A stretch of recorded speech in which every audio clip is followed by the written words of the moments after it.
ఓ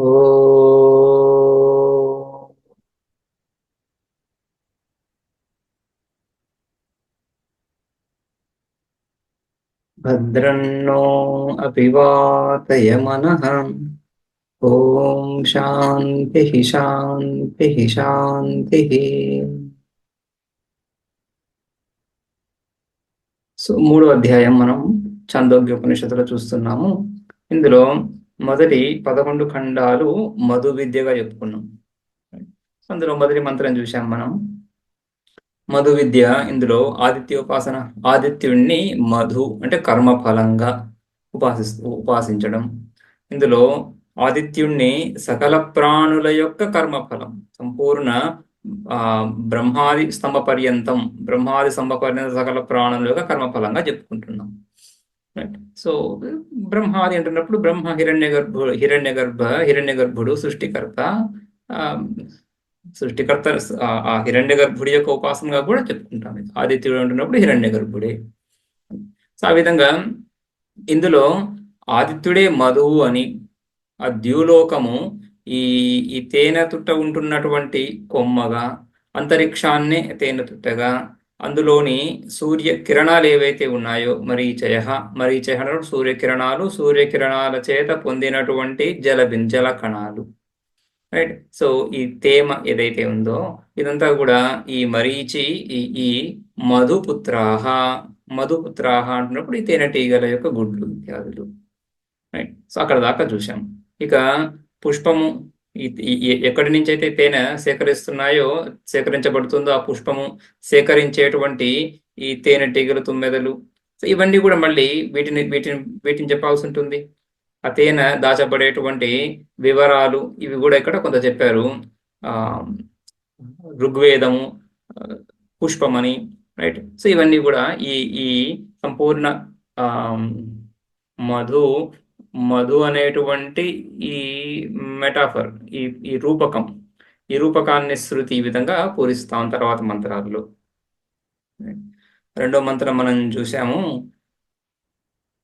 తస్య ఏ ప్రాంచోరస్మయస్ తాయేవాస్య ప్రాచ్యో మధునాడ్యః రుచ ఏవ మధుకృత ఋగ్వేద ఏవ పుష్పం తా అమృత ఆపస్ తా ఏవ ఏతా రుచః అని ఈ మంత్రం. ఈ విధంగా ఇక్కడ తస్య ఏ ప్రాంచోరస్మయ, తస్య తస్య ఆదిత్యస్య, ఆ ఆదిత్యుడి యొక్క ఈ సూర్య కిరణాలు ఏవైతే ప్రాగ్దిశ తూర్పు దిశలో పడుతున్నటువంటి కిరణాలు, విస్తరించినటువంటి కిరణాలు ఏవైతే ఉన్నాయో ఆ కిరణాలే రశ్మయ ఏవ తస్య ప్రాంచోరశ్మయ స్థాయేవస్య ప్రాచ్యో మధునాడ్య.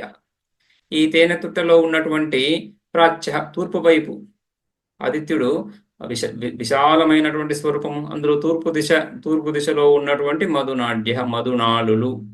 రైట్. సో మధునాడులు, ఆ నాడులలో, ఆ వివరాలలో, ఆ స్థలాలలో, ఆ ఖాళీలలో ఈ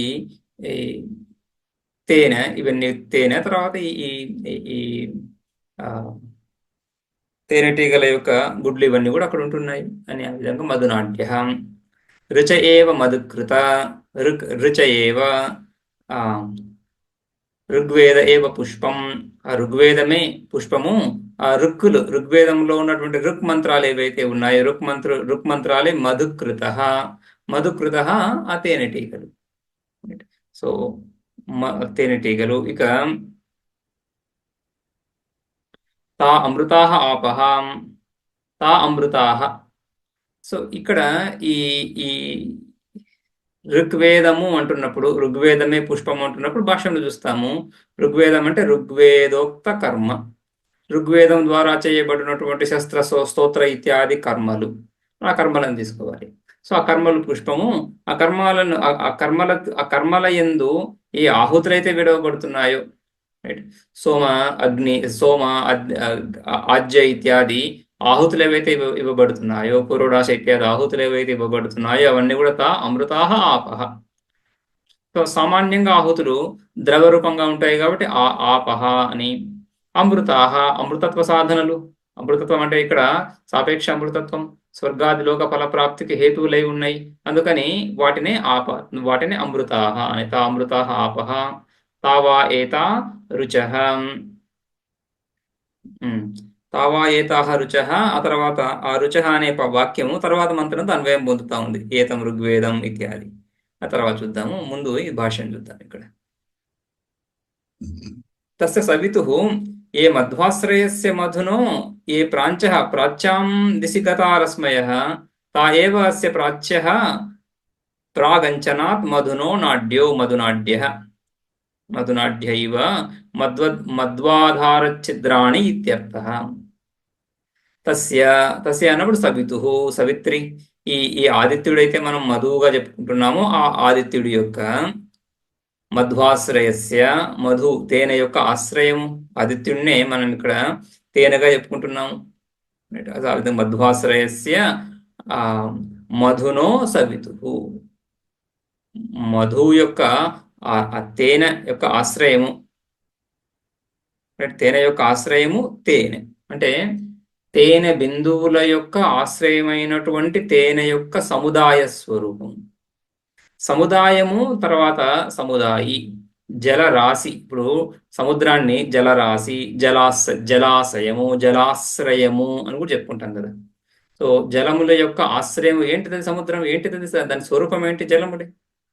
సో జలమే అయ్యుండి జలానికి ఆశ్రయము అంటే జలము యొక్క సంపూర్ణ జలముల యొక్క సముదాయ స్వరూపము. ఆ సముదాయము సావయవం కదా, ఇవన్నీ సావయవాలు కాబట్టి అవయవి స్వరూపమైనటువంటి జలాలు అవయవ స్వరూపమైనటువంటి జలాలకి ఆశ్రయాలుగా చెప్పుకోవాల్సి ఉంటుంది. ఆ విధంగా మధ్వాశ్రయస్య మధునః, మధ్వాశ్రయం కూడా ఆయనే, మధువు కూడా ఆయనే. స్వరూపమే మధువు కదా.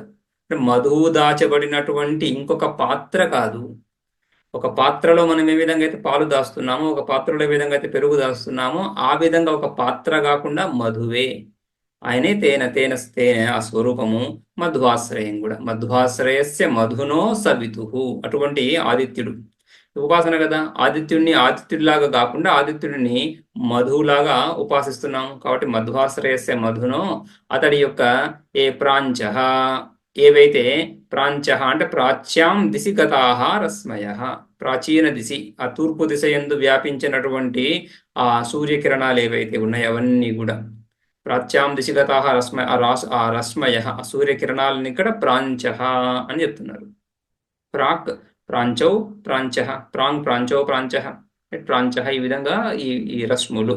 తాయేవ అస్య ప్రాచ్యః మధునాడ్యః మంత్రములో తస్య ఏ ప్రాంచో రశ్మయ స్థాయేవ అస్య ఆదిత్య అస్య అపూపస్య మధు అపూపస్య ప్రాచ్యో మధునాడ్యః.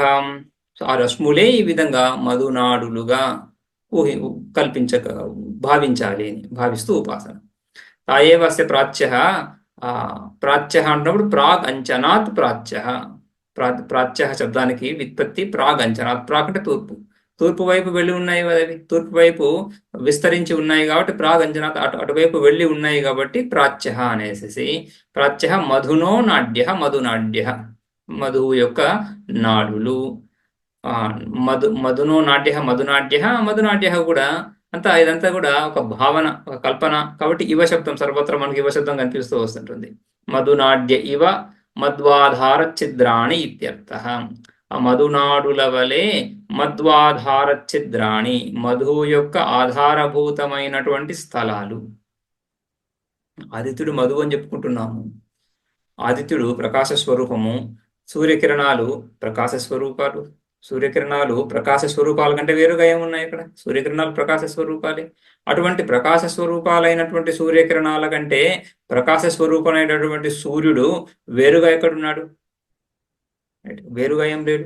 సో ఆ విధంగా సూర్యకిరణాలే ఆయన కాబట్టి ఆ మధునాడులలో ఉన్నటువంటి మధువు ఎవరు? సూర్యుడే, ఆదిత్యుడే, సవిత. సో అటువంటి సూర్యుడు తూర్పు దిశలో ఈ విధంగా ఉన్నటువంటి సూర్యకిరణాల యందు దాగి ఉన్నాడు. మధునాడ్యైవ మధ్వాధార ఛిద్రాణి, మధువు యొక్క ఆధారభూతాలైనటువంటి ఆ ఛిద్రాలు, ఆ ఖాళీ స్థలాలలో మధువు ఏదైనా వస్తువు ఉంచాలంటే ఖాళీ స్థలం కావాలి. ఆ విధంగా ఆ ఖాళీ స్థలాలు ఇవి.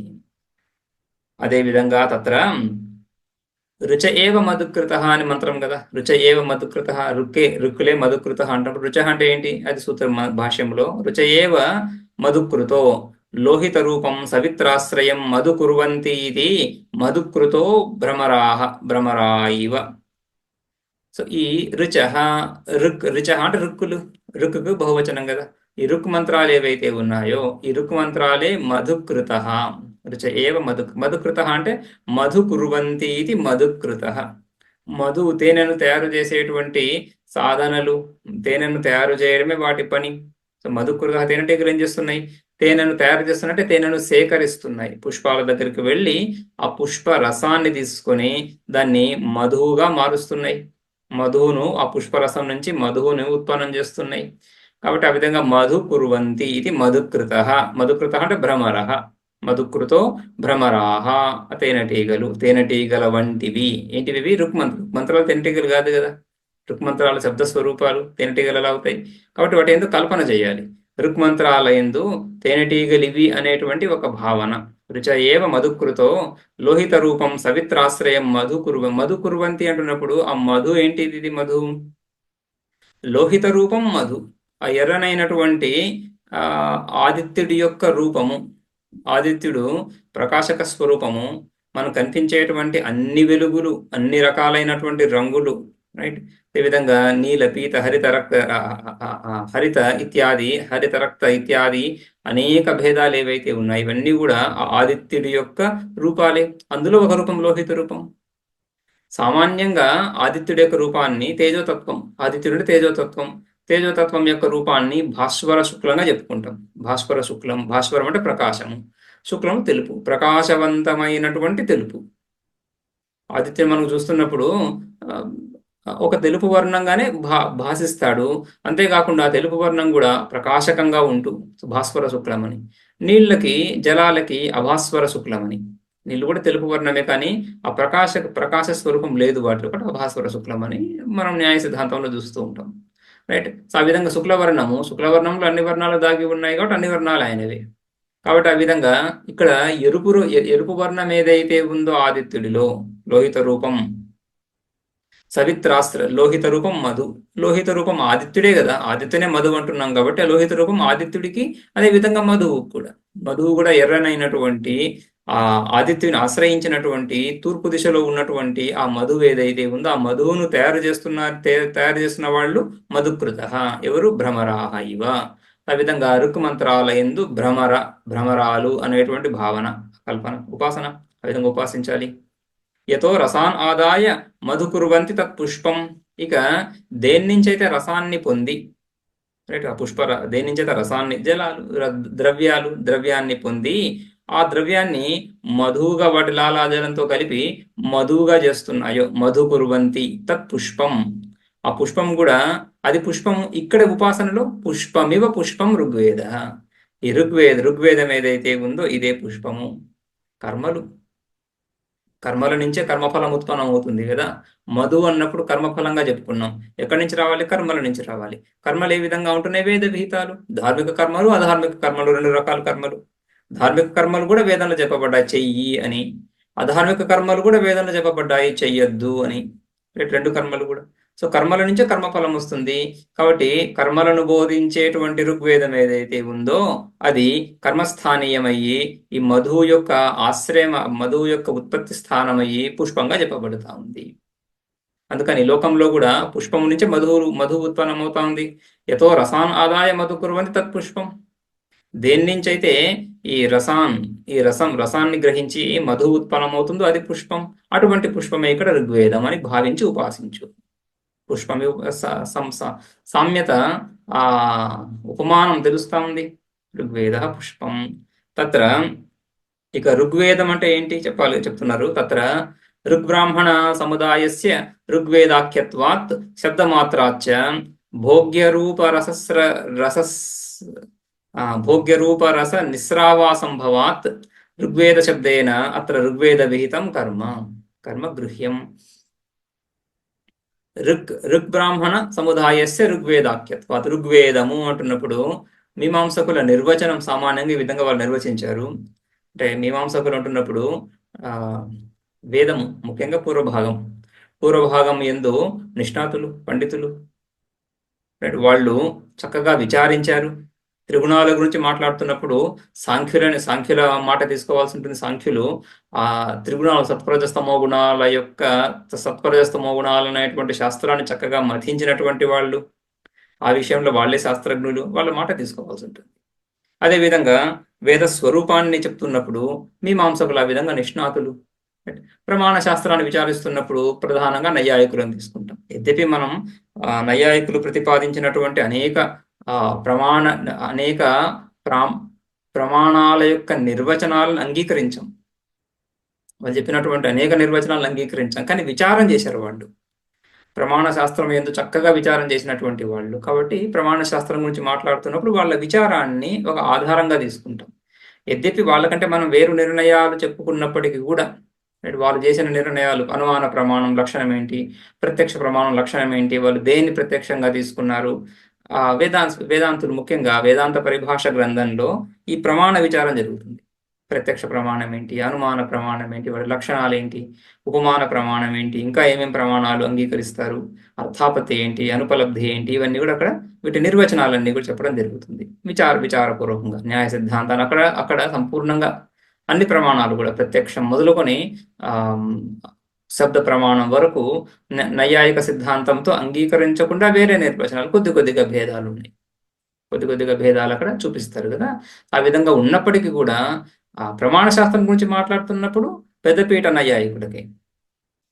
సో ఆ విధంగా ఇక్కడ కూడా వేద తాత్పర్యాన్ని వాళ్ళు మీమాంసకులు మంత్రబ్రాహ్మణయోర్ వేదత్వం అని చెప్పుకొచ్చారు. మంత్రబ్రాహ్మణయోర్ వేదత్వం, మంత్రభాగము బ్రాహ్మణ భాగాన్ని కలిపి వేదం ఉంటుంది. మంత్రబ్రాహ్మణయోర్ వేదత్వం మనం ఇక్కడ అప్పుడప్పుడు వింటూ ఉంటాం. ఈ ఆర్య సమాజానికి సంబంధించినటువంటి ఒకనొక విచారం, ఆర్య సమాజం దయానంద సరస్వతి స్వామీజీ స్థాపించినటువంటి ఆర్య సమాజం ఏదైతే ఉందో అందులో మంత్రభాగాన్ని మాత్రమే వేదంగా గ్రహిస్తారు. అపౌరుషేయంగా అపౌరుషేయమైనటువంటి వేద భాగంగా మంత్రభాగాన్ని గ్రహించి బ్రాహ్మణ భాగాన్ని వాళ్ళు ప్రామాణికంగా అంగీకరించారు. ప్రామాణికంగా అంటే దానికి ఒక గౌరవం ఉంటుంది. గౌరవం లేదు, దాన్ని సంపూర్ణంగా తిరస్కరిస్తున్నారు, తృణీకరిస్తున్నారు అని కాదు. కానీ పౌరుషేయమని బ్రాహ్మణ భాగంలో ఋషుల పేర్లు ఇత్యాదులు వస్తాయి. రైట్, వాళ్ళ విచారం వస్తూ ఉంది కాబట్టి ఇది పౌరుషేయమే, అది డాక్యుమెంట్ చేయబడింది, ఈ విధంగా క్రోడీకరించబడింది. కానీ పౌరుషేయము మంత్రభాగం మాత్రము ఇది అనాది కాలంగా వస్తున్నటువంటిది అపౌరుషేయము. అలా కాకుండా తద్విరుద్ధంగా వాళ్ళకన్నా చాలా ముందు వాళ్ళు కదా మీమాంసకులు. సో మీమాంసకుల సిద్ధాంతం మంత్ర బ్రాహ్మణయో వేదత్వం అని, మంత్రభాగము బ్రాహ్మణ భాగం రెండు కలిసి అదే ఋగ్వేదం అంటే. ఋగ్వేదం అంటే ఋగ్ శబ్దం చేత ఏం తీసుకోవాలి, ఋగ్వేదంలో ఉండేటువంటి మంత్రభాగాన్ని, ఋగ్వేదంలో ఉండేటువంటి బ్రాహ్మణ భాగాన్ని రెండింటినీ గ్రహించాలి. ఈ రెండు కలిపి ఇప్పుడు పుష్పస్థానీయమై కూర్చుంది ఇక్కడ. తత్ర ఋగ్ బ్రాహ్మణ, ఋగ్ అంటే ఋగ్ మంత్రాలు, తర్వాత బ్రాహ్మణ భాగం, మంత్ర బ్రాహ్మణ సముదాయస్య ఋగ్వేదాఖ్యత్వాత్, ఋగ్వేదము అనే పేరు, ఋగ్వేదం అంటే ఈ రెండు అని రెండింటిని తీసుకోవాలి. అదేవిధంగా యజుర్వేదం అంటే యజుష్ బ్రాహ్మణ సముదాయస్య యజుర్వేదాఖ్యత్వాత్ అని చెప్పుకోవాలి. అదేవిధంగా సామవేదం అంటే సామ బ్రాహ్మణ సముదాయస్య సామవేదాఖ్యత్వాత్ అని చెప్పుకోవాలి. అదేవిధంగా అధర్వణ వేదం అన్నప్పుడు కూడా అధర్వణ బ్రాహ్మణ సముదాయస్య, అన్నిట్లో బ్రాహ్మణ భాగం ఉంటుంది. రైట్, అన్నిట్లో మంత్ర భాగం ఉంది. సో ఆ విధంగా మంత్రభాగాన్ని ఋగ్వేదంలో ఋక్ అని చెప్పుకుంటాం. అదే మంత్రభాగాన్ని యజుర్వేదంలో యజుష్ మంత్రాలు ఉన్నాయి, సామవేదంలో సామ మంత్రాలు అని. ఆ విధంగా ఋగ్బ్రాహ్మణ సముదాయస్య అని. ఆ విధంగా శబ్దమాత్ర, అది శబ్ద స్వరూపమే కదా. మంత్రభాగం కానీ బ్రాహ్మణ భాగం కానీ రెండిట్లో ఉండేది ఏంటిది, మంత్రాలు, వాక్యాలు, శబ్దాలు. ఇవే విధి, నిషేధ. వేదంలో 5 రకాలుగా వేద వాక్యాలను 5 రకాలుగా విభజిస్తారు. ఒకటి, వేదంని రెండు భాగాలుగా ఈ విధంగా మంత్ర బ్రాహ్మణ భాగాలుగా చెప్పుకోవడం. ఇక మంత్ర బ్రాహ్మణ ఆరణ్యక ఉపనిషత్తును చెప్పుకుంటాం. మంత్ర బ్రాహ్మణ అని చెప్పినప్పుడు బ్రాహ్మణ భాగంలో ఆరణ్యకం ఉపనిషదన్ని కలిపి తీసుకుంటాం. మిగతాదంతా ఒక మంత్ర భాగాన్ని సంహితా భాగం అని చెప్పుకుంటాం. సంహిత, మంత్రం రెండు పర్యాయవాచకాలు. అది కాక మిగిలిందంతా బ్రాహ్మణ భాగం అని. రైట్, ఇది ఒక రకమైనటువంటి విభాగం, వేదాన్ని విభాగం చేయడం. వేద వాక్యాల యొక్క విభాగం చెప్తున్నప్పుడు ఈ విధంగా 5 రకాలుగా వేద వాక్యాలు చెప్తారు. విధి, నిషేధ, విధి, మంత్ర, నిషేధ, అర్థవాద, నామధేయ అని విధి వాక్యాలు ఉన్నాయి, నిషేధ వాక్యాలు ఉన్నాయి, అర్థవాద వాక్యాలు ఉన్నాయి. మంత్ర భాగం, ఇది సంహితా భాగం, మంత్ర భాగం ఉంటుంది. తర్వాత నామధేయం, ఆయా పేర్లు, రైట్. చిత్రయా యజేత పశుకామః అంటున్నప్పుడు చిత్రా శబ్దం. చిత్ర అంటే ఏంటి? చిత్ర అనేది ఒక పేరు, కర్మ యొక్క పేరు, అది కర్మ నామధేయం, నామధేయం అని. ఆ విధంగా 5 రకాలుగా మీమాంసకులు విభజించారు. మనం అర్థ సంగ్రహం ఇత్యాది గ్రంథాల్లో చూస్తాం ఆ విధంగా. సో ఆ విధంగా ఈ 5 రకాలైనటువంటి వేదవాక్యాలు ఏవైతే ఉన్నాయో అవన్నీ కూడా శబ్ద స్వరూపాలే కదా. మంత్ర బ్రాహ్మణంగా ఏదైతే విభాగం చేస్తున్నామో అదంతా కూడా మళ్ళీ శబ్దమాత్రమై ఉండడం చేత ఆ శబ్ద స్వరూపాన్ని గనుక నువ్వు సాక్షాత్తుగా పుష్పంగా తీసుకుంటే అందులో నుంచి కర్మఫలం ఎలా వస్తుంది? కర్మఫలం అనేటువంటి ఈ మధువు సంబంధం కుదరదు. అందుకని ఇక్కడ ఋగ్వేద శబ్దం చేత శబ్దమాత్రమైనటువంటి ఋగ్ బ్రాహ్మణ సముదాయాన్ని కాకుండా తత్ప్రోక్త కర్మను తీసుకోవాలి. శబ్దమాత్రాచ భోగ్య రూప రస నిస్రావ అసంభవాత్. ఆ శబ్దస్వరూపం నుంచి ఆ భోగ్య రూపరస, కర్మఫలం భోగ్యం కదా. కర్మఫలం అనేటువంటి భోగ్యము శబ్దస్వరూపం నుంచి ఎలా వస్తుంది? అందుకని ఋగ్వేద శబ్దేన అత్ర ఋగ్వేద విహితం కర్మ. ఋగ్వేద శబ్దం చేత ఋగ్వేదాన్ని తీసుకోకుండా రూఢి అర్థం, ఋగ్వేదం శబ్దం చేత శబ్దస్వరూపమైనటువంటి ఋగ్బ్రాహ్మణ సముదాయం రూఢి అర్థం. రూఢి అర్థంతో మనకి ఇక్కడ సమస్య వస్తా ఉంది. ఏమని? రూఢి అర్థం తీసుకుంటే కర్మఫలం అందులో నుంచి రావటం లేదు, అందులో దానికి సాక్షాత్ సంబంధం లేదు. అందుకని కర్మఫల రూపమైనటువంటి మధువు యొక్క ఆశ్రయంగా పుష్పాన్ని, మధువు యొక్క సాధనంగా, రైట్, మధువు యొక్క ఉత్పత్తికి మూల కారణంగా చెప్పుకుంటున్నాం కాబట్టి శబ్దస్వరూపం కుదరదు ఆ విధంగా. కాబట్టి రూఢి అర్థాన్ని విడిచి లక్ష్యార్థాన్ని గ్రహిస్తాం. ఎక్కడైనా కూడా రూఢి అర్థాన్ని విడిచి లక్ష్యార్థాన్ని గ్రహించాలంటే ముఖ్యార్థాన్ని విడిచి సెకండరీ మీనింగ్, ప్రైమరీ మీనింగ్ అంటే రూఢి అర్థం అంటే ప్రైమరీ మీనింగ్, ఆ శబ్దం యొక్క ముఖ్యం. ఆ శబ్దాన్ని వింటూనే మనకు బుద్ధిలో స్ఫురించేటువంటి భావన ఏదైతే ఉందో, అర్థం ఏదైతే ఉందో దాన్ని రూఢి అర్థం అని చెప్పుకుంటాం. అది ఎక్కడైతే దాన్ని విడవాల్సి వస్తుందో, లక్ష్యార్థాన్ని సెకండరీ మీనింగ్ తీసుకోవాల్సి వస్తుందో, అక్కడ నిర్దిష్టమైనటువంటి కారణం ఏదో ఉండాలి, బలమైన కారణం ఏదో ఉండాలి. అప్పుడే ఆ విధంగా లక్ష్యార్థాన్ని తీసుకోవడం కుదురుతుంది. ఇక్కడ ఆ విధంగా రూఢియార్థం కుదరదు కాబట్టి లక్ష్యార్థం వైపు వెళ్ళడం, రైట్. సో ఋగ్వేద శబ్దేన అత్ర ఋగ్వేద విహితం కర్మ. ఋగ్వేద శబ్దం చేత ఋగ్వేద విహితం కర్మను తీసుకోవాలి. సో ఋగ్వేదం మంత్రంలో ఋగ్వేద ఏవ పుష్పం అనుంది. సో పుష్పస్థానంలో ఏది? ఋగ్వేదం శబ్దాత్మకం కాకుండా ఋగ్వేద విహిత కర్మ పుష్పస్థానమైంది. కర్మ నుంచి కర్మఫలం వస్తుంది. కర్మకి కర్మఫలానికి సాక్షాత్ సంబంధం ఉంది, సాక్షాత్ కార్యకారణ భావం ఉంది అక్కడ, రైట్. ఆ విధంగా ఋగ్వేద విహితం కర్మ. అదే విధంగా మిగిలిన తర్వాత మంత్రాలన్నింటిలో కూడా, తర్వాత మంత్రాల్లో యజుర్వేదం పుష్పమని, సామవేదం పుష్పమని, అధర్వణ వేదం పుష్పమని వస్తాయి. అక్కడ కూడా ఇదే విధంగా తీసుకోవాల్సి ఉంటుంది. ఋగ్వేదం అంటే ఋగ్వేద విహిత కర్మ, యజుర్వేదం అన్నప్పుడు యజుర్వేద విహిత కర్మ, సామవేదం అన్నప్పుడు సామవేద విహిత కర్మ, అధర్వణ వేదం అన్నప్పుడు కూడా తద్విహిత కర్మగానే తీసుకోవాల్సి ఉంటుంది. తతోహి కర్మఫలభూత మధురస నిస్రావ సంభవ. తతోహి కర్మ నుంచి అయితే ఈ విధంగా కర్మఫలభూతమైనటువంటి మధురస అంటున్నప్పుడు మధువుకు ఆధారభూతమైనటువంటి రసం. పుష్పాల నుంచి సాక్షాత్తుగా తేనె రాదు. పుష్పాల్లో ఉన్నటువంటి ఆ ద్రవం ఏదైతే ఉందో ఆ ద్రవాన్ని తేనెటీగలు తేనెగా మార్చి ఆ విధంగా సేకరిస్తున్నాయి. కొంత మార్పు జరుగుతూ ఉంది. కాబట్టి మధురస అంటున్నప్పుడు మధువుకి ఆధారభూతమైనటువంటి రసం ఆ కర్మఫలం. కర్మఫలమే సుఖదుఖం కాదు కదా, కర్మఫలం నుంచి సుఖదుఖం వస్తుంది. కర్మఫలభూత మధురస నిస్రావం, అక్కడి నుంచి కర్మ నుంచి అయితే కుదురుతుంది, కర్మఫలం కుదురుతుంది అని. ఆ తర్వాత మధుకరైరివ పుష్పస్థానీయాత్ ఋగ్వేద విహితాత్ కర్మణః ఆపః ఆదాయ ఋగ్భిః మధు నిర్వర్త్యతే.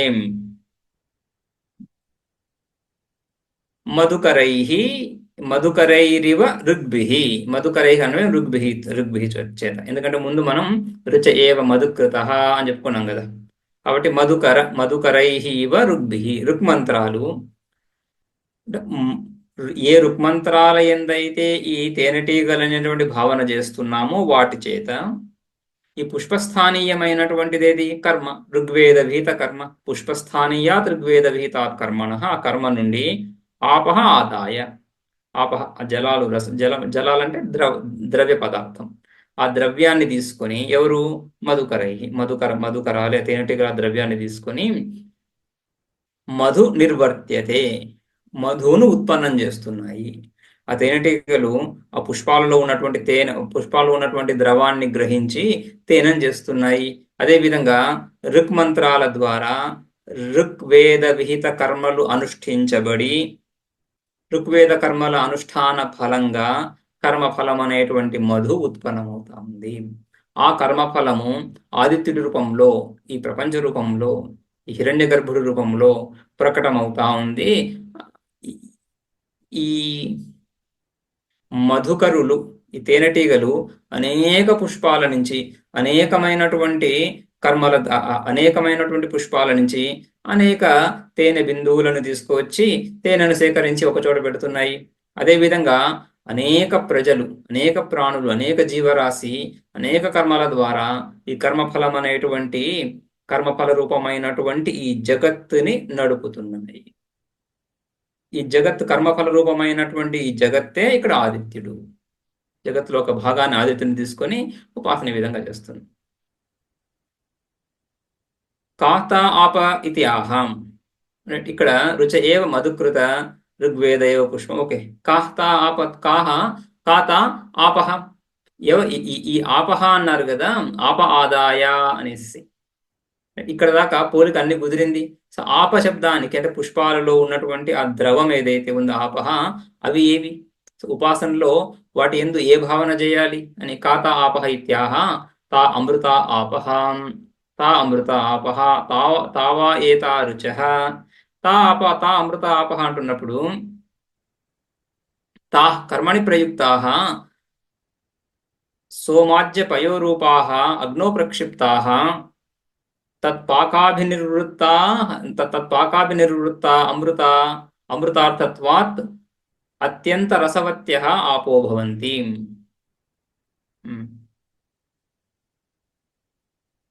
తా ఆపహ అనుంది కదా, ఆ జలాలు, ఆపహ నిత్య బహువచనం. తా ఆపహ, ఆ జలాలు, ఎటువంటి జలాలు? కర్మణి ప్రయుక్తాః, జలాలు అంటే జలం అంటే ద్రవ పదార్థం అని. కర్మయందు ప్రయోగించబడినటువంటి సోమరసము ద్రవ పదార్థమే. ఆజ్యము అంటే నెయ్యి ద్రవ పదార్థమే. పయస్సు అంటే పాలు ద్రవ పదార్థమే. అదేవిధంగా దధి ద్రవ పదార్థమే. సో ఈ విధంగా సోమాజ్య పయోరూప అధికాంశంగా ఈ ఆహుతులన్నీ కూడా ద్రవ పదార్థాలుగానే ఉన్నాయి. కాబట్టి సోమాజ్య పయోరూపాహ కర్మణి ప్రయుక్తాహ, ఇవి ద్రవ పదార్థాలు అయి ఉండడం చేత వీటిని ఆపహ అని ఒక అర్థం, ఒక రూపంగా. అవి అగ్నో ప్రక్షిప్తాహ, అగ్ని ఎందు విడవబడుతున్నాయి. ఆహుతులు అగ్ని ఎందు విడిచినప్పుడు తత్పాకాభినిర్వృత్తాహ అమృతాహ. పాక అంటున్నట్టు వండబడి, అంటే పాకం అంటే నేను సామాన్యంగా దాని లక్షణం, దానికి పాక శబ్దానికి విలక్షణ తేజస్ సంయోగ అని చెప్పుకుంటారు. విలక్షణ తేజస్ సంయోగ, అగ్నితో సంబంధం కలగడాన్ని పాక శబ్దంతో పాకం అంటే అగ్నితో సంబంధం కలగడమే. కేవలం అగ్నితో సంబంధం కలగడం కాకుండా విశేష సంబంధం, అగ్నితో సంబంధం కలిగినప్పుడు అందులో వచ్చే ఒక మార్పు, ఆ మార్పు ఏదైతే ఉందో ఆ మార్పును కలగజేసేటువంటి అగ్ని సంబంధం. మన అన్నము, బియ్యము అగ్నితో సంబంధం కలిగినప్పుడు అన్నంగా మారుతా ఉంది, అది పాక. అగ్నితో సంబంధం కలుగుతాం, అందుకని కేవలం అలా అగ్నికి అలా చూపించి తీసుకురావడం కాదు కదా. అగ్నితో కొంతకాలం సంబంధం కలిగినప్పుడు అందులో మృదుత్వం, కఠినత, ఆ బియ్యపు గింజల్లో ఉండేటువంటి కాఠిన్యం పోయి అన్నంలో ఉన్నటువంటి మృదుత్వం వస్తూ ఉంది. ఆ రూపు కూడా మారుతా ఉంది. అందులో ఉన్నటువంటి రూపం కానీ, రసం కానీ, గంధం కానీ, స్పర్శ, ఈ నాలుగు కూడా, రైట్, స్పర్శ, రూప, రస, గంధ, ఈ నాలుగు మారుతుంది. వీటిని మార్పు చేసేటువంటి రూపాన్ని కానీ, రసాన్ని కానీ, గంధాన్ని కానీ, స్పర్శని కానీ మార్పు చేసేటువంటి అగ్ని యొక్క సంబంధాన్ని పాక. ఆ విధంగా తత్పాక, ఆ అగ్ని యొక్క సంబంధం చేత కలిగేటువంటి పాకము, తద్వారా ఈ సోమాజ్యపయో ద్రవ్యాలు, ఆహుతులు ఏవైతే ఉన్నాయి ఇవే అమృతాహ భోగ్య రూపాహ, భోగ్యమవుతూ ఉన్నాయి. ఎందుకని వాటిని అమృతాహ అంటున్నాము? అమృతార్థత్వాత్ అత్యంత రసవత్య ఆపో భవంతి.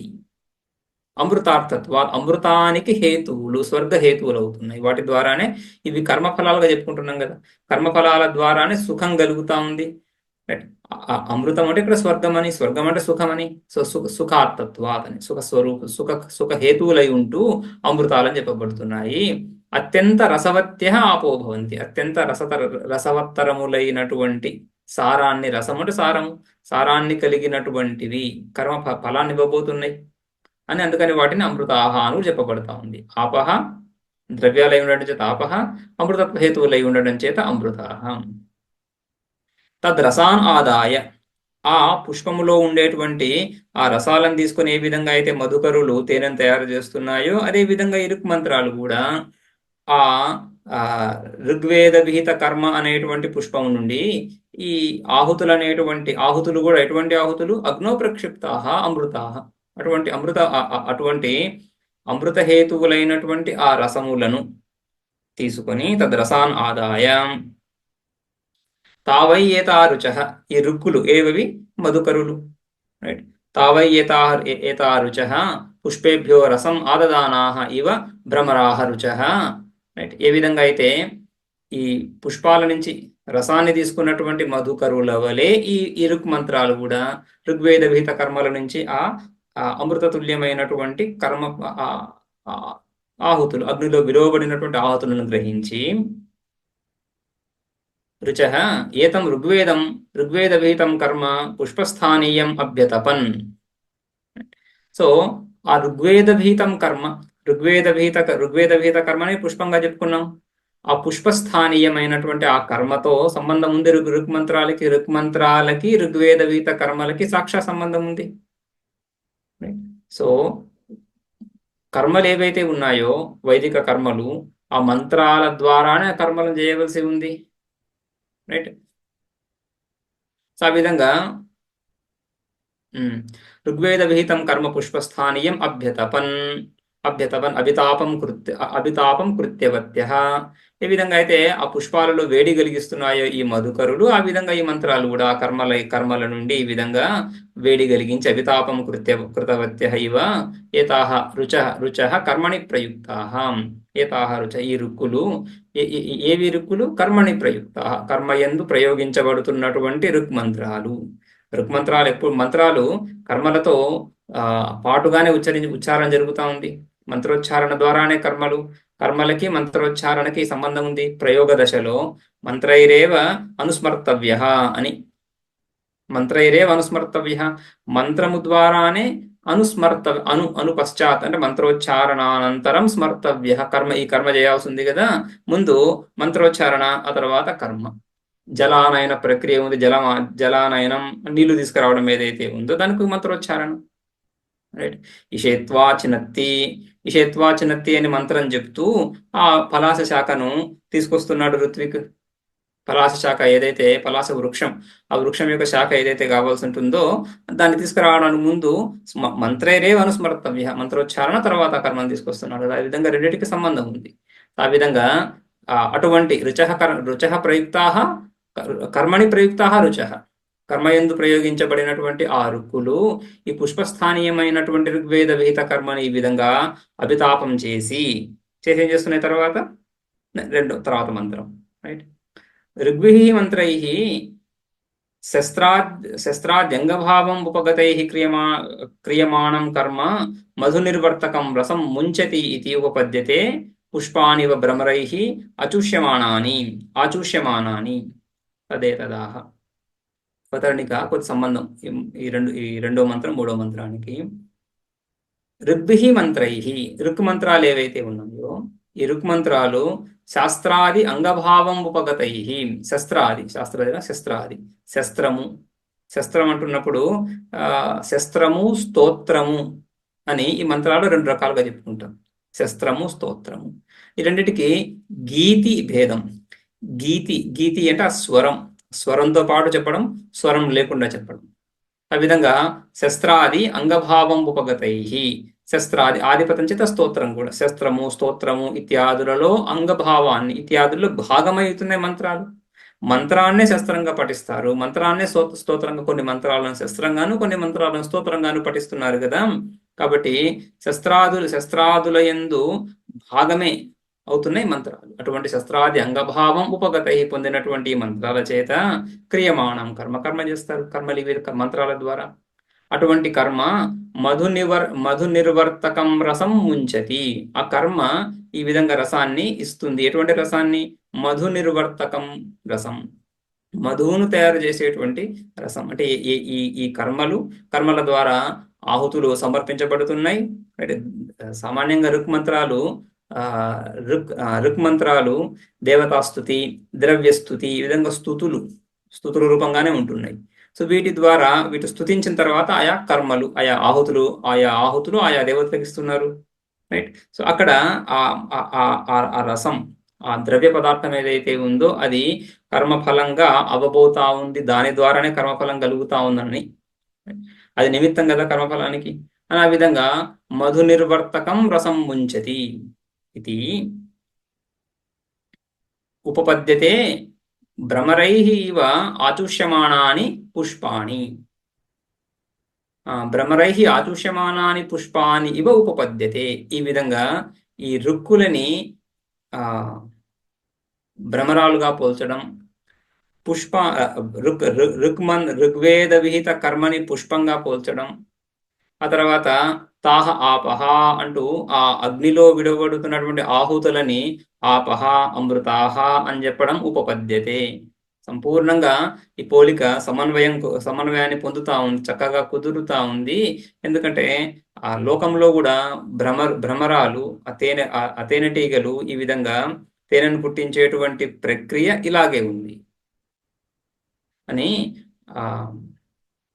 మధు నిర్వర్తకం రసం ముంచత ఇది ఆచుష్యమానాని పుష్పాణి ఉపపద్యతే భ్రమరైః.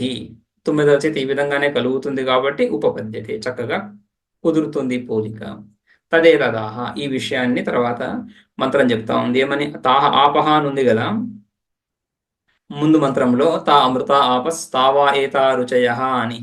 అక్కడ ఆ తర్వాత భాగం ఏతం ఋగ్వేదమభ్యతపన్ తస్యాభితప్తస్య యశస్తేజ ఇంద్రియం వీర్యమన్నాద్యగం రసోజాయత. ఆ విధంగా ఏతం ఋగ్వేదం అభ్యతపన్. ఏతం ఋగ్వేదం, ఈ ఋగ్వేదం ఏది? ఈ ఋగ్వేదము ఈ పుష్పస్థానీయమైనటువంటి ఋగ్వేదం, అంటే ఋగ్వేద విహిత కర్మ. ఋగ్వేద శబ్దం చేత ఋగ్వేద విహిత కర్మను తీసుకుంటున్నాం. ఈ ఋగ్వేద విహిత కర్మ అభ్యతపన్, అభితాపం పొందబడింది. ఏతైః భ్రమరైః, ఈ భ్రమరాల చేత. రైట్. అటువంటి ఋగ్వేదం నుంచి తస్య అభితప్తస్య ఋగ్వేదస్య, ఆ ఋగ్వేదం నుంచి, ఆ కర్మ నుండి, ఈ కర్మ నుండి రసో అజాయత. తస్య అభితప్తస్య రసో అజాయతతో అన్వయం. అందులోంచి రసం ఉత్పన్నం అవుతుంది. ఏంటా రసం? యశస్తేజ ఇంద్రియం వీర్యం అన్నాద్యగం. యశస్సు, గొప్ప కీర్తి. రైట్. సో ఈ మాందాతాది చక్రవర్తులు ఏదైతే మనం స్మరిస్తున్నాము, షట్ చక్రవర్తులను ఏదైతే స్మరిస్తున్నాము, సిద్ధి ఇత్యాదులను ఏదైతే మనం గుర్తుపెట్టుకుంటున్నాము, సో వీళ్ళందరూ కూడా ఇటువంటి గొప్ప కర్మలు చేసినటువంటి వాళ్ళనే గుర్తుపెట్టుకుంటున్నాము. రైట్. బలి చక్రవర్తి రాక్షసుడైనప్పటికీ కూడా గుర్తుపెట్టుకుంటున్నాము గౌరవంగా. రైట్. ఆ విధంగా వీళ్ళందరూ కూడా ఇటువంటి గొప్ప కర్మలను చేస్తూ తద్వారా యశస్సును పొందినటువంటి వాళ్ళు.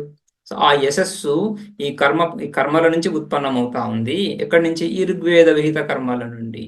తస్యాభితప్తస్య, అటువంటి తస్యాభితప్తస్య యశస్సు, తేజస్సు, యశస్సు కీర్తి, అటువంటి కీర్తి తేజస్సు, వాళ్ళ యొక్క ఒక దివ్యమైనటువంటి కళ, శరీరంలో దివ్యమైనటువంటి కళ తేజస్సు, ఇంద్రియం, ఇంద్రియ సామర్థ్యం, ఇంద్రియ పటుత్వం, వీర్యం, శరీర సామర్థ్యం, అన్నాద్యగం, అన్నాద్యము, భోగ్యశక్తి, భోగ్య సామర్థ్యం, ఇవన్నీ కూడా రస. ఇదే రసం.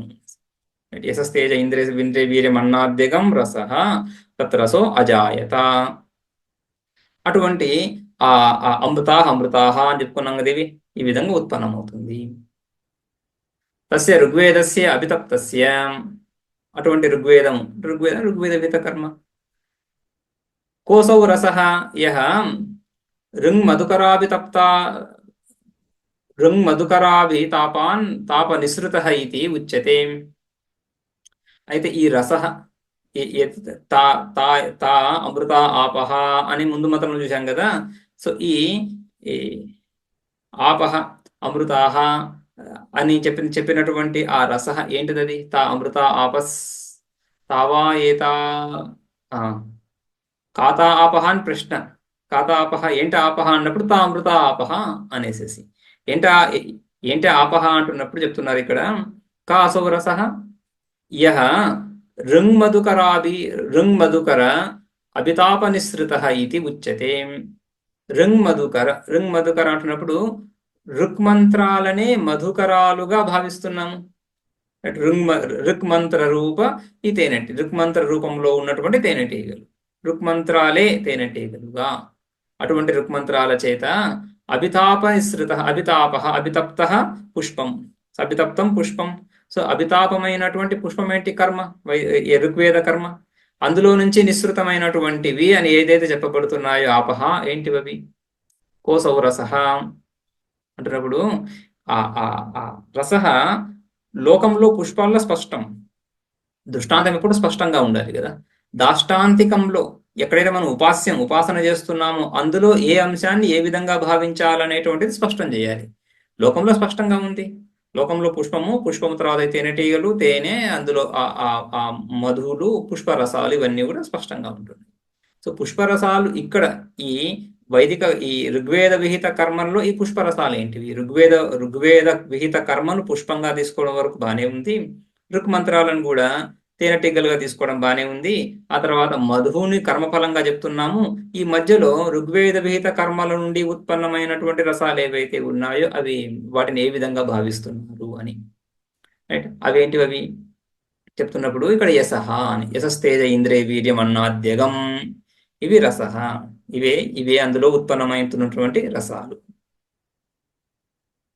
యశస్సు అంటున్నప్పుడు విస్తృతత్వం, రైట్? విఖ్యాతి, అత్యంత ఖ్యాతిని పొంది ఉండడం.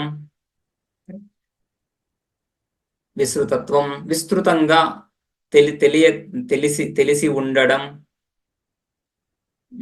విశేషంగా శృతం, విశ్రుత, విశేషంగా విని ఉండడం, రైట్?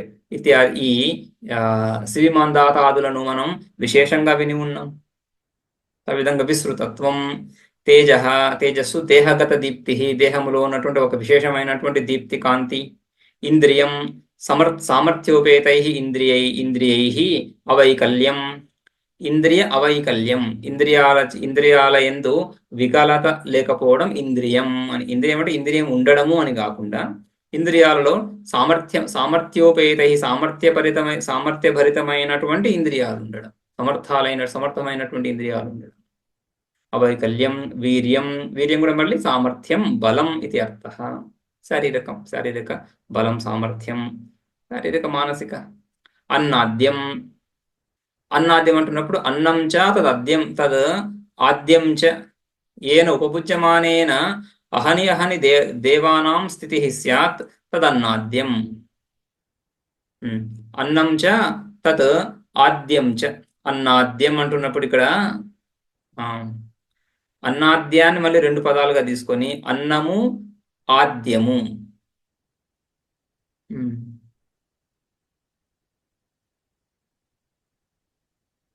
అత్తుం యోగ్యం ఇది ఆద్యం, తినదగినటువంటిది అన్నము, తర్వాత ఆద్యం చైతి. ఏన ఉపభుజ్యమానేన, దేన్ని గ్రహించడం చేత అహని దేవానాం స్థితి స్యాత్. నిత్య నైమిత్తిక కర్మలలో యజమాని నిత్యము సమర్పిస్తున్నటువంటి ఆహుతులను భుజిస్తూ ఆ దేవతలు తమ స్థితిని కలిగి ఉంటున్నారు. అది అన్నాద్యం. సో ఆ ఆహుతులు మళ్ళీ అంటే యజ్ఞాది కర్మలలో ఇవ్వబడుతున్నటువంటి ఆహుతులు, కర్మాంగాలు, కర్మభాగాలు అన్నాద్యం. ఏష రస అజాయతాం యాగాది లక్షణాత్ కర్మణ ఏష రస అజాయత. యాగాదులే ఇక్కడ కర్మ. రైట్. ఋగ్వేద విహిత కర్మ అని చెప్పిన, యజుర్వేద విహిత కర్మ అని చెప్పిన, సామవేద విహిత కర్మ అని చెప్పిన, ఇవన్నీ కూడా మళ్ళీ ఆ కర్మలు ఏ విధంగా ఉన్నాయి? యాగాది రూపంగా. యాగాది ఆది శబ్దం చేత యజ్ఞ దాన తప ఇత్యాదులన్నీ కూడా.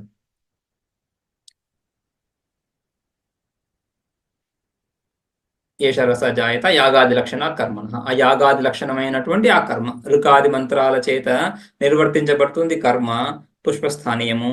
ఆ కర్మ నుండి ఈ ఈ కర్మ నుండి ఈ విధంగా రస, యశస్తేజ ఇంద్రియం వీర్యం అన్నాద్యం అనేటువంటి రసం కర్మ నుండి ఉత్పన్నం అవుతుంది. దీనిని ఈ ఋక్ మంత్రాలు సేకరించి ఆదిత్యుడి యందు సమర్పిస్తున్నాయి. ఆ ఆదిత్యుడు సకల ప్రాణుల యొక్క కర్మఫలము అని ఆ విధంగా సంపూర్ణ ఉపాసన. ఈ విధంగా ఒక దిశ, తూర్పు దిశ గురించి చెప్పిన తర్వాత ఇక పడమర, ఉత్తరము, దక్షిణము, ఈ దిశలు ఊర్ధ్వ దిశ, అధో దిశ, అన్ని దిశల గురించి ఇదే విధంగా ఇదే కల్పనలో ఇదే విధంగా ఇదే శైలిలో ఈ మంత్రాల తర్వాత భాగం చెప్పబోతుంది.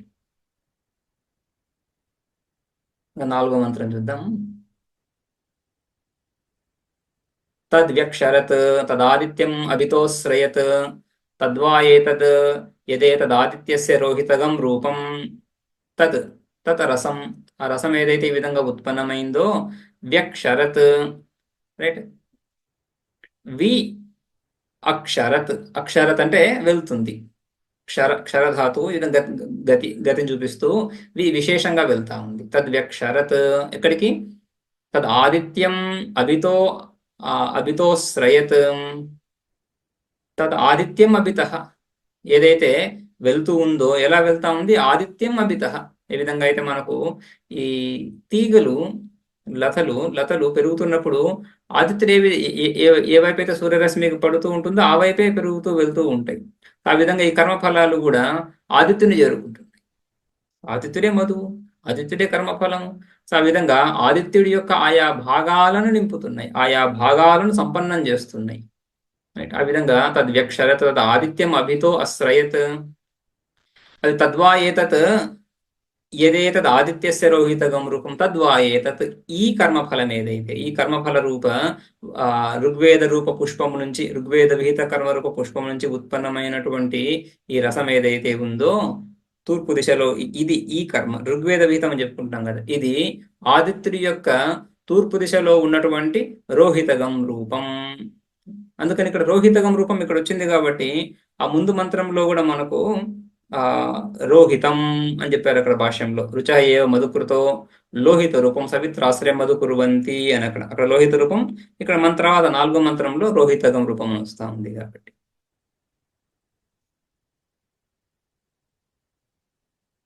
ఓకే. భాష్యంలో యశ ఆది అన్నాద్య పర్యంతం తద్ వ్యక్షరత్ విశేషేణ అక్షరత్ అగమత్.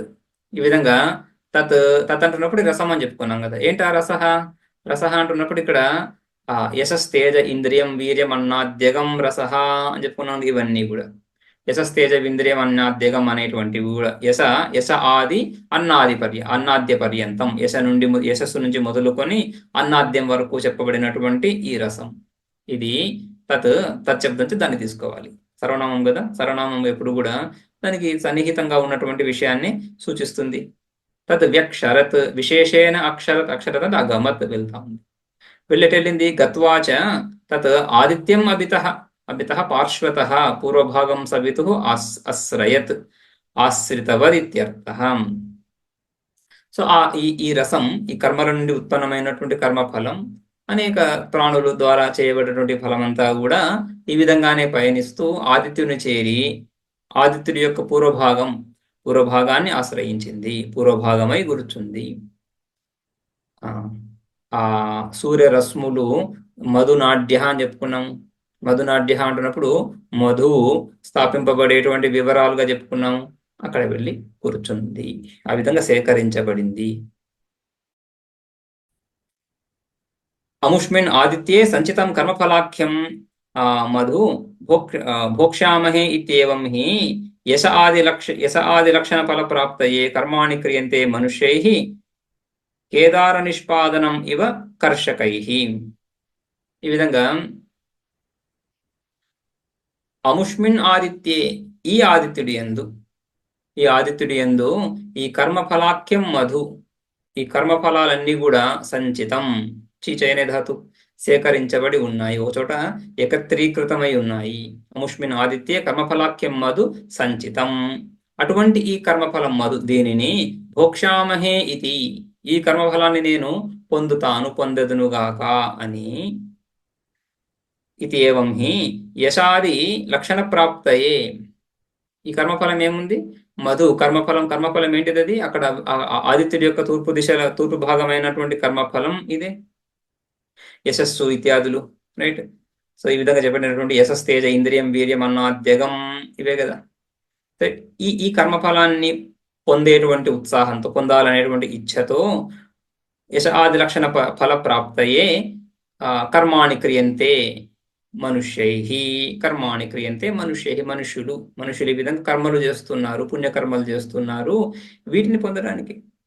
లోకంలో కర్మలు చేస్తున్నటువంటిది ఈ విధంగా కీర్తిని, యశస్సు, తేజస్సుని, ఇంద్రియం, వీర్యం, అన్నాద్యం, ఇవన్నీ పొందడానికే కర్మలు చేస్తున్నాం. మనుష్యై కర్మాణి క్రియంతే కేదార నిష్పాదనం ఇవ కర్షకై, అందులో ఒక దృష్టాంతం మళ్ళీ. ఏ విధంగా అయితే కర్షకై రైతులు ఏ విధంగా అయితే పొలాన్ని దున్ని పనిచేస్తున్నారు, దేని గురించి, పొలాన్ని, ఆ తర్వాత అందులో పండేటువంటి పంటను పొందడానికి. సో అదే విధంగా ఇక్కడ కూడా ఈ ఆదిత్యుడిలో ఉన్నటువంటి కర్మఫలం ఏదైతే ఉందో దాన్ని పొందడానికే కర్మలు చేస్తున్నారు. అది వాళ్ళ కర్మఫలం, తర్వాత లభిస్తోంది వాళ్ళకి. ప్రత్యక్షం ప్రదర్శతే శ్రద్ధాహేతో తద్వై ఏతత్.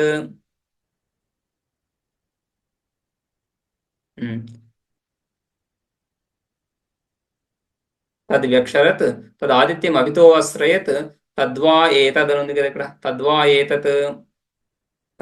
ఏతద్ యదేతద్ ఆదిత్యస్య రోహితకం రూపం అని. తద్వా ఏతత్ అనే పదం, తద్వై ఏతత్ అనేటువంటిది, ఇది ప్రత్యక్షంగా తద్వై ఏతత్, తత్ ఏతత్, తత్ అనేటువంటిది పరోక్షవాచక పదం, ఏతత్ అనేది ప్రత్యక్షవాచక పదం. తద్ ఏతత్ అంటున్నప్పుడు ఆ ఈ అంటున్నప్పుడు అక్కడ ఉన్నటువంటి ఆ కర్మఫలం ఏదైతే ఉందో దాన్ని, అక్కడ ఆదిత్యుడిలో ఉన్నటువంటి ఆ మధు కర్మఫలం ఏదైతే ఉందో అది ఇక్కడ పొందబడేటువంటి కర్మఫలమే. అంటే ఇక్కడ అంటున్నప్పుడు ఇక్కడ ప్రత్యక్షంగా మనకు తెలుస్తున్నటువంటిదే అని. ఆ విధంగా ఇది అపరిచిత విషయమేమి కాదు మనకు. కర్మలు చేస్తున్నటువంటిది కర్మఫలాల గురించి అనే విషయము ఇక్కడ లోకంలో కూడా సుస్పష్టమే, లోకంలో అది సుస్పష్టమే తెలుస్తూ ఉంది. తద్వై ఏతత్ అని. ఇక్కడ లోకంలో ఈ విధంగా ఏదైతే ఈ రైతులు ఇత్యాదులు కర్మలు చేస్తున్నారు, ఇక్కడ ఫలాన్ని పొందడానికే, అదే విధంగా పరలోకంలో లభించేటువంటి ఫలాన్ని పొందడానికే కర్మలు కూడా చేస్తున్నారు. సో దృష్ట ఫలాలు, అదృష్ట ఫలాలు, దృష్ట కర్మలు, దుష్ట ఫలాలు, దృష్ట ఫలక కర్మలు, దృష్ట ఫలాన్ని ఇచ్చేటువంటి కర్మలు, అదృష్ట ఫలాన్ని ఇచ్చేటువంటి కర్మలు. అదృష్ట ఫలాన్ని ఇచ్చేటువంటి కర్మలకి దృష్ట ఫలాన్ని ఇచ్చేటువంటి కర్మలు దృష్టాంతాలు అవుతాయి. దృష్టఫలం అంటున్నప్పుడు ఈ కర్మ చేశాము, దీనికి ఫలం వస్తా ఉందని సాక్షాత్తుగా అన్వయం కుదురుతా ఉంది. ఈ కర్మ ఇది ఫలము, ఈ కర్మ ఇది ఫలం అని తెలుస్తా ఉంది. అక్కడ ఆ ఫలాన్ని ఆశించి ఈ కర్మలు చేస్తున్నాం, రైట్. ఆ విధంగా కర్మ ఫలము సంబంధం కలుగుతా ఉంది.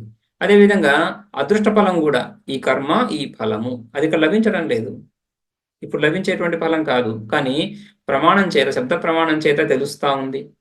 శబ్ద ప్రమాణం చేత తెలుసుకుంటూ తద్వారా ఆ కర్మలు చేస్తూ కీర్తించబడుతున్నారు. ఇక్కడ పుణ్యకర్మలు చేస్తున్నటువంటి వ్యక్తులు వాటి ఫలాన్ని సాక్షాత్తుగా ఇప్పుడు పొందనప్పటికీ కూడా కీర్తించబడుతున్నారు. ఆ యశస్సు ఇత్యాదులు వాళ్ళకు కలుగుతున్నాయి ఇక్కడ. సో ఆ విధంగా ఈ కర్మలన్నీ కూడా ఇక్కడ జరుగుతూనే ఉన్నాయి అని చెప్పడానికి తద్వయ్యేతత్. ఈ ఉపాసన ఏదో లేని విషయాన్నో కల్పించినటువంటి కేవల కల్పనా విషయాన్నో ఉపాసించడం లేదు. ఇక్కడ లోకంలో జరుగుతున్నటువంటి విషయమే.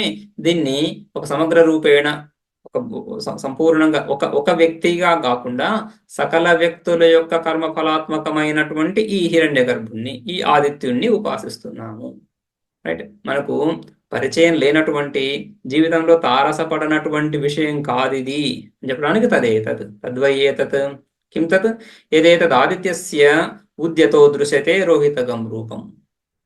మనకి ఇక్కడ ఆదిత్యుడి యొక్క ఉద్యతో దృశ్యతే, ఉదయిస్తున్నటువంటి ఆదిత్యుడి యొక్క తూర్పు దిశ అని చెప్పుకుంటున్నాం కదా. ఆదిత్యుడి యొక్క తూర్పు అంటున్నప్పుడు మనకు తూర్పున ఆదిత్యుడు ఉదయిస్తూ కనిపిస్తాడు. సో ఉదయిస్తున్నటువంటి ఆదిత్యుని యొక్క రూపము రోహితం రూపం. ఆ రూపము ఈ సకల ప్రాణుల యొక్క కర్మఫలమే. ఏదేతదాదిత్యస్య ఉద్యతో దృశ్యతే, ఉదయిస్తున్నప్పుడు కనిపించేటువంటి రోహితగం రూపం ఇదే ఆ ఆదిత్యుడి ఆ ప్రాణుల యొక్క ఋగ్వేద వీర కర్మల నుంచి ఉత్పన్నమైనటువంటి ఋగ్మంత్రాల చేత నిష్పన్నమైనటువంటి ఈ యశస్తేజ ఇంద్రియ వీర్యం అన్నాద్యం అనేటువంటి రసం కర్మఫలం ఇదే. ఇది ప్రథమ ఖండ. ఇది మొదటి ఖండం. ఇక రెండవ ఖండం.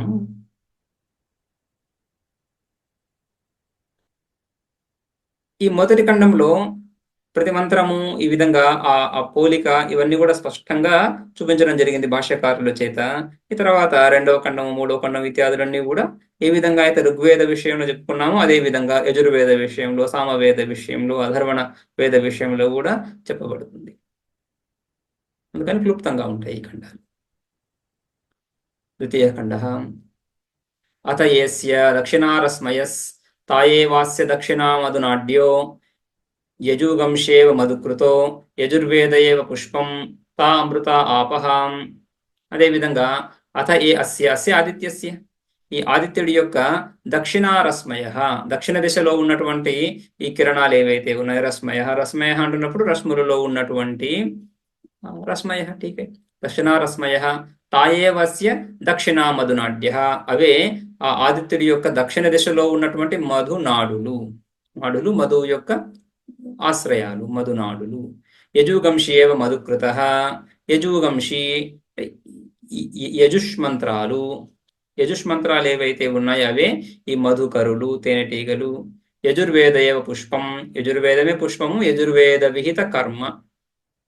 తా అమృత ఆపహ, ఆ యజుర్వేద విహిత కర్మలలో సమర్పించబడినటువంటి సోమాది ద్రవ్యాలు, సోమరస ఇత్యాది ద్రవ్యాలు. యజుర్వేద మంత్రాలని చెప్పచ్చు, ఋగ్వేద మంత్రాలని చెప్పచ్చు. సమర్పించబడే ఆహుతులు అవే, సమర్పించబడేటువంటి ఆహుతులు అవే అవుతున్నాయి, రైట్. సో ఇక్కడ అందుకని అవే సోమరసం ఇత్యాదులు. ఇక్కడ కూడా మళ్ళీ రసాలు, ఆ సమర్పించబడినటువంటి ఆ సోమాది ద్రవ్యాలు, ఆ ద్రవ్యాలు పాకం చేత, ఆ అగ్నిలో విడవబడినటువంటివి, ఆ పాకం చేత తా ఏవ ఆపహ అమృతాహ అని చెప్పుకున్నాం కదా ముందు. అదే విధంగా ఇక్కడ కూడా అమృతత్వ హేతువులైనటువంటి కర్మఫలాలను కలిగించేటువంటి, అదేవిధంగా యశ తేజ అన్నాద్యం ఇత్యాదులుగా చెప్పుకున్నటువంటివి అవన్నీ తా ఏవ ఆపహం. భాష్యంలో అత ఏ అస్య దక్షిణారశ్మయ ఇత్యాది సమానం. ఏ విధంగా ప్రాంచహరశ్మయ అని చెప్పుకున్నాము, అదేవిధంగా దక్షిణారశ్మయ, దక్షిణ దిశలో ఉన్నటువంటి సూర్యకిరణాలు ఇవన్నీ కూడా ఆ విధంగా మధునాడులు అని ముందు చెప్పుకున్నాము. యజుంశేవ మధుకృత, అక్కడ రుక్మంత్రాలను మధుకరులుగా చెప్పుకున్నాం. ఇక్కడ యజుర్వేద విహిత మంత్రాలను, యజుర్వేదే విహితే కర్మ యజుంశేవ మధుకృత, యజుర్వేద విహితే కర్మని ప్రయుక్తాని, యజుర్వేద విహిత కర్మలలో ప్రయోగించబడేటువంటి మంత్రాలు యజుష్మంత్రాలు ఏవైతే ఉన్నాయో అవే మధుకరులు. పూర్వవత్ మధుకృత ఇవ మధుకృత, పూర్వంలో వలె మధుకృత అంటే మధుకృత ఇవ, సర్వత్ర ఇవ జోడించుకోవాలి. మధుకరుల వంటి మధుకరులు, తేనెటీగల వంటివి. తేనెటీగలు కాదు కదా శబ్దాలు ఇవి, మంత్రాలు. అదేవిధంగా యజుర్వేద విహితం కర్మ పుష్పస్థానీయం పుష్పమితి ఉచ్యతే. యజుర్వేదేవ పుష్పం అంటున్నప్పుడు కూడా యజుర్వేద విహిత కర్మను తీసుకోవాలి. తాయేవ సోమాద్య అమృత ఆపహ, ఆపహ కూడా ఆ యజుర్వేద విహిత కర్మలలో సమర్పించబడ్డటువంటి ఈ విధంగా సోమాది ఆపహ. అదేవిధంగా రెండవ మంత్రం తాని వా ఏతాని యజుగుంషి ఏతం యజుర్వేదం అభ్యతపగం తస్యాపి తప్తస్య యశస్తేజ ఇంద్రియం వీర్యమన్నాద్యగం రసో జాయత. సో తాని వా ఏతాని యజుగంషి. సో ఈ యజుగంషి ఈ యజుష్ మంత్రాలు ఏవైతే ఉన్నాయో ఏతం యజుర్వేదం అభ్యతపః. సో ఆ మంత్రాలు తాని ఏతాని ఈ యజుష్ మంత్రాలు ఈ యజుర్వేద విహిత కర్మలలో ఉపయోగపడుతున్నాయి. రైట్. ఆ మంత్రాల ద్వారా ఆ కర్మలను చేస్తున్నప్పుడు అప్పుడు కదా ఫలం. మంత్రరహిత కేవల కర్మలకు ఫలం లేదు. రైట్. కేవల మంత్రాలకు ఫలం లేదు, మంత్ర సహిత కర్మల కదా ఫలం. సో ఆ విధంగా ఈ మధుకరుల వంటి మంత్రాలు, మధుకరుల స్థానీయాలైనటువంటి మంత్రాలు, ఆ తర్వాత పుష్పస్థానీయమైనటువంటి ఆ వైదిక వేద విహిత కర్మ, ఈ రెండింటి యొక్క సంబంధం ఉంది కదా. అందుకని తానివా ఏతాని యజుగంషి ఏతం యజుర్వేదం అభ్యతపగం సహ అభ్యతపస్ తస్యావితప్తస్య అటువంటి కర్మ, ఆ విధంగా స్వనిష్ఠితమైనటువంటి కర్మ, అనుష్ఠితం చక్కగా అనుష్ఠించబడినటువంటి ఆ కర్మ నుండి కర్మ ఫల రూపంగా ఈ యశస్తేజ ఇంద్రియం వీర్యం అన్నాద్యగం రసో అజాయత. ఈ రసం దీన్నే అమృతాహాపహ అని చెప్పుకున్నాం. రసం ఉత్పన్నమవుతుంది. రైట్. సో ఇదంతా కూడా మళ్ళీ మనం ఋగ్వేదంలో చెప్పుకున్న విధంగానే తాని వా ఏతాని యజుంషి ఏతం యజుర్వేదం అభ్యతపన్ ఏవమాది సర్వం సమానం. భాష్యంలో ఇక్కడ వ్యాఖ్యానం లేదు ఇక.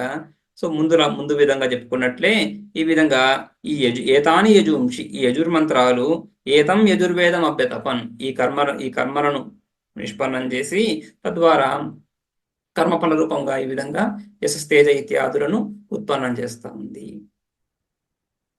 తద్వ్యక్షరత్ తదాదిత్యం అభితో అశ్రయత్ తద్వా ఏతత్ యదేతదాదిత్యస్య శుక్లగం రూపం. అటువంటి ఆ కర్మ ఫలం ఏదైతే ఆ అమృతాహ ఆపహ అని చెప్పుకున్నటువంటి ఈ యశస్సు తేజస్సు ఇత్యాదులు ఏవైతే ఉన్నాయో ఇవన్నీ కూడా మళ్ళీ వ్యక్షరత్ విశేషంగా పయనిస్తున్నాయి. యశస్తేజ ఇంద్రియం వీర్యం అన్నాద్యగం ఇవన్నీ కూడా తద్ వ్యక్షరత్ ఎటువైపు వెళ్తున్నాయి? ఆదిత్యం అభితో అశ్రయత్ ఆదిత్యని ఆశ్రయిస్తున్నాయి. ఎక్కడ?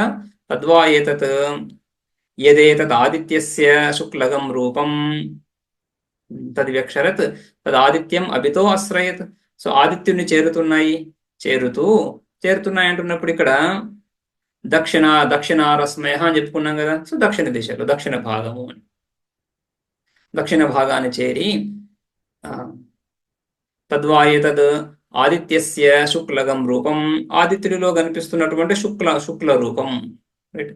ఒక ఉదయకాలంలో ఎర్రగా కనిపించినప్పటికీ మధ్యాహ్న కాలంలో ఏ విధంగా కనిపిస్తున్నాడు? తెల్లగాని శుక్ల రూపం.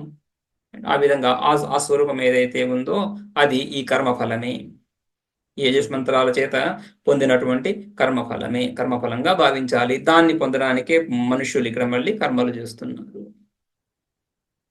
మధు ఏతదాదిత్యస్య దృశ్యతే శుక్లం రూపం ఆదిత్యస్య ఏత శుక్లం రూపం దృశ్యతే.